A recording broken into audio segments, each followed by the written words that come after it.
Shalom para sedherek ingkang kinasih wonten ing Gusti Yesus Kristus. Pinanggih malih kalian kula Pinto ingkang badhe maosaken renungan Sabdo Winedar dinten menika Setu 18 Oktober 2025 kanthi irah-irahan kersaning Allah sanes dilalah. Ingkang kapendhet saking Injil Markus bab 11 ayatipun ingkang kaping 50 ingkang mekaten.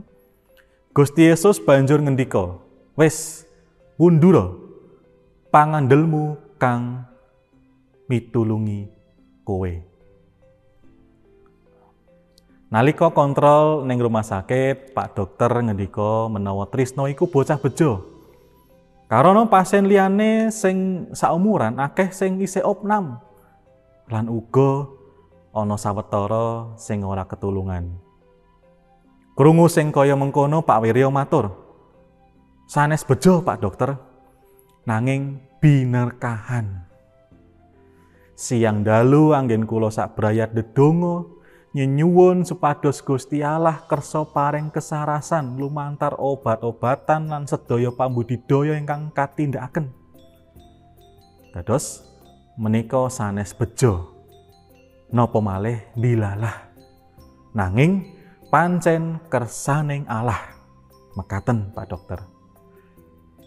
Awit wuta Bartimeus boten saged nyambut damel sami kados sanesipun. Kangge nyambung gesang, piyambakipun kedah ngemis nyuwun kawelasan saking sesaminipun.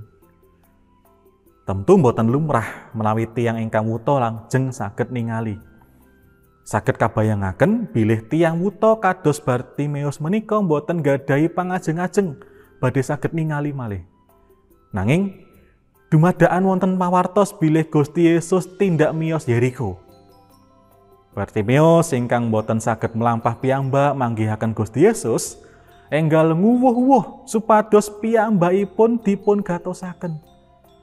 Pambudidayanipun boten ngloho. Gusti Yesus mireng lajeng nimbali Bartimeus ingkang dipun dangu bab menapa ingkang dados panyuwunanipun. Panyuwunanipun tumuli Bartimeus kasembadan. Piyambakipun saged ningali. Para sedherek ingkang kinasih wonten ing Gusti Yesus Kristus, Gusti Yesus temtunipun pirsa menawi Yeriko menika kita ingkang kenging ing ipat-ipat dinding Sang Yusak.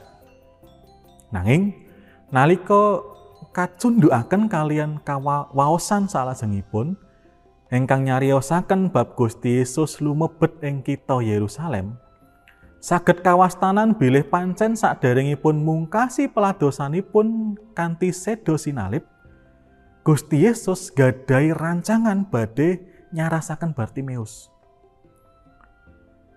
Boten tinemu nalar, boten dilalah, boten bejan. Nanging kados dene Yakub, kados-kados dumadakan kedah pepanggihan kalian Esau, kakangipun, saksampunipun uwal saking Laban, pancen wonten kersanipun Allah ingkang sampurna, ingkang ndatengaken kasaenan ing gesangipun para kagunganipun. Manungsa namung kedah ngantepi pitados. Mekaten Sabdo Winedar dinten menika Gusti berkahi kita sedaya. Amin.